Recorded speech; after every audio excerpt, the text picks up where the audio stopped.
Hey everybody, welcome back to another Diecast review. Today we're taking a look at three of Kevin Harvick's 2021 Diecast. These three are all the metal chassis 1/64ths, and these are the rubber tire metal chassis, and these are three from Wave 1.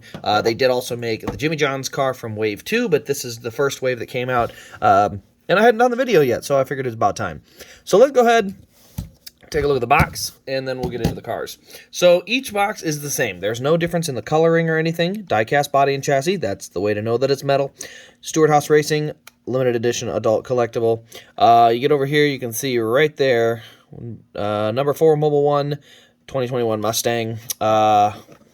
Action still the Action Racing collectibles. Look at that. Still the choice of champions. But yes, all the boxes look the same. Obviously, this tag is different. One's the Mobile 1, one's Hunt Brothers, one's Bushlight, But the box coloring and everything is going to stay the same. So, now, from there, we do have the Hunt Brothers one. So we'll start with the Hunt Brothers car. We'll go ahead and zoom in on it here and get a nice, tight, close look. So, as you can see on the Hunt Brothers car there, we do have our number 4, very clean door. Look at the door on this thing. Very, very clean. Number 4 is the only thing really on that. It sits a little low. I mean, it's really low on that door. Like, there's a lot of room above the number 4.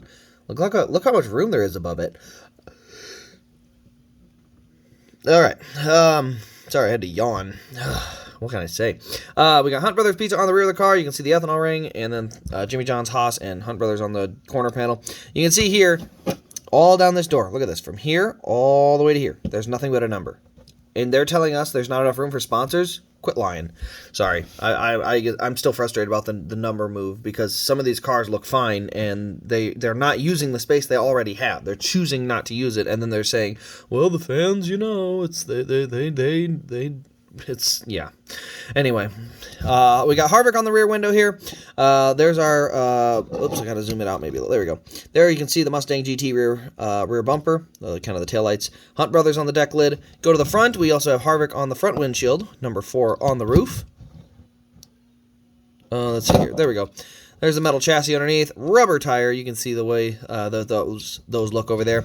And onto the front here is the Ford Mustang front end for the Hunt Brothers car. Not a bad paint scheme, with the white front and kind of the green as it goes back. Reminds me more of a Castrol Edge car than anything. I'm not going to say it's my favorite Hunt Brothers car, but it's not the worst. That's definitely for sure. Next on the list, we're going to look at the Mobile 1 car. This has been a car that's been around for a few years now, and it still looks just as good as it did when they first ran it. It's an all-black car with silver flames. You got Mobile 1 on the hood. You can see the blue number with the red outline really matches the Mobile 1 colors well. You got Harvick on the front and rear window, front and rear window. You also got his name, obviously, on the name rail. Ethanol ring, tall spoiler. Harvick, yeah, we already did that. Deck lid, bumper, you get my point. There we go. I kind of look at it better here. So there you can see the rear bumper there. As you go to the right side, again, rubber tire, metal chassis, but there's the right side of the car there. Overall, this is probably my favorite of Kevin Harvick's paint schemes. The Bushlight car is not bad either, but I think this is probably my favorite of his paint schemes. It just looks the best, especially from the front where you have an all black down around the bottom and then these silver flames kind of creeping up once you get above the headlights. So I think it looks pretty good, but this is definitely one of the better Mobile 1 schemes. And as you can see, there's tons of room on the door still. Just saying, there's no sponsor just begging for that space. But yeah, let's go on to the Bushlight car, because this one's interesting because it comes on a base because it's a beer-sponsored car. This one, you can see we have a Bushlight can on the back, just behind the number there, which I find very interesting because it actually fits really well. Like, this car paint scheme looks really nice. You got the Bush Mountains, which is weird because usually that used to be the Coors Mountains. But you can see we got Bushlight on the hood, or Bushlight. You got Mustang. You can see we've got the rubber tire. Metal chassis is kind of hard to see because it's on a base. I believe it can be taken off. I'm not sure how hard it would be to get it off. I'll have to kind of check into that. We got a tall spoiler here. Harvick on the windows. Bushlight. Mobile 1 up there on the roof. You can see on the back here we got Bushlight, and then once you get to the very back, there's our Mustang rear end or tail lights. Over to the right side here, you can see we have got the Bush can here, the number 4, Bushlight again. On the front, you got a black splitter, and then darker blue down around the base of the Mustang, and Bushlight across the hood. So overall, I think my favorite of these three is still going to be that Mobile 1 car. I just think the Mobile 1 car is probably one of Harvick's best cars.